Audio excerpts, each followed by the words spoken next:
Hello friends, मैं हूं doctor Bhupesh from Bharti eye hospital new Delhi. आज मैं लेके आया हूं आंखों की पाठशाला का चैप्टर 5 और आज हम एक बहुत ही इंपॉर्टेंट सर्जरी के बारे में डिस्कस करने जा रहे हैं जिस सर्जरी का नाम है डीसेक सर्जरी। डीसेक सर्जरी एक स्पेशल टाइप का ट्रांसप्लांट होता है जिसमें हम आंखों की कॉर्निया का अंदर का हिस्सा, कॉर्निया के अंदर की लेयर्स को चेंज करते हैं और एक हेल्दी लेयर से रिप्लेस करते हैं। इस सर्जरी को बोलते हैं डीसेक सर्जरी।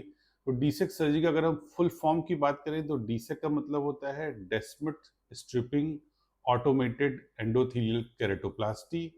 तो बेसिकली इसमें हम क्या करते हैं कि जो पेशेंट, जो डोनर है जिसकी आंख में लगाई जा रही है, उस पेशेंट की कॉर्निया का हेल्दी हिस्सा, जो कि अंदर का हेल्दी हिस्सा है, उसको हम मशीन की हेल्प से डिसेक्ट कर लेते हैं, काट देते हैं और उस हेल्दी हिस्से को आपकी कॉर्निया के जो अंदर की लेयर खराब हो गई है उसको रिप्लेस करते हैं और नई लेयर को लगा देते हैं।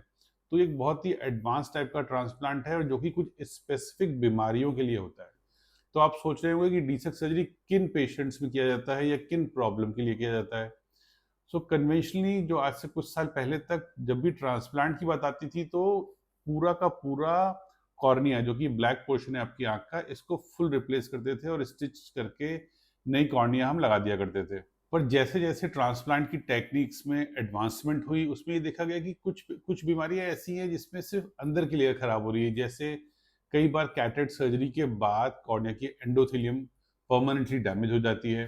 तो ऐसे केसेस में, या एक बीमारी है जिसको बोलते हैं फ्यूक्स एंडोथेलियल डिस्ट्रॉफी, जिसमें कॉर्निया के अंदर की लेयर अपने आप ही एज के साथ खराब होने लगती। इन दोनों बीमारियों में बजाय कि पूरा कॉर्निया चेंज करने के बजाय सिर्फ अंदर की लेयर ही चेंज करते हैं।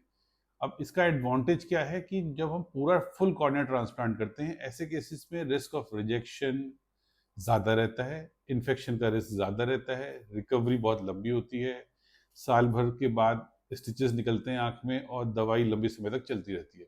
वहीं अगर हम बात करते हैं डीसेक सर्जरी की, तो इस सर्जरी में रिकवरी बहुत फास्ट है। यूजुअली पेशेंट 1 महीने से लेकर 3 महीने के बीच में फुल्ली रिकवर कर जाते हैं। रिस्क ऑफ रिजेक्शन बहुत कम होता है, पेशेंट रिकवरी फास्टर है और ये एक तरीके का एडवांस प्रोसीजर है।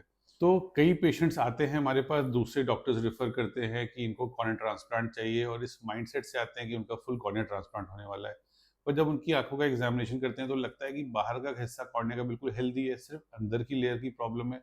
तो ऐसे केसेस में डीसेक सर्जरी करके हम पेशेंट को बहुत अच्छा विजन दे सकते हैं बिना रिस्क ऑफ रिजेक्शन को बढ़ाए हुए। तो अगर आपके भी किसी नोन टू को कॉर्निया ट्रांसप्लांट की ज़रूरत है तो डेफिनेटली डॉक्टर से ये डिस्कस करें कि क्या फुल कॉर्निया ट्रांसप्लांट होने जा रहा है या पार्शियल ट्रांसप्लांट या लैमेलर ट्रांसप्लांट से उसकी आंखों की रिकवरी हो सकती है। Thank you so much.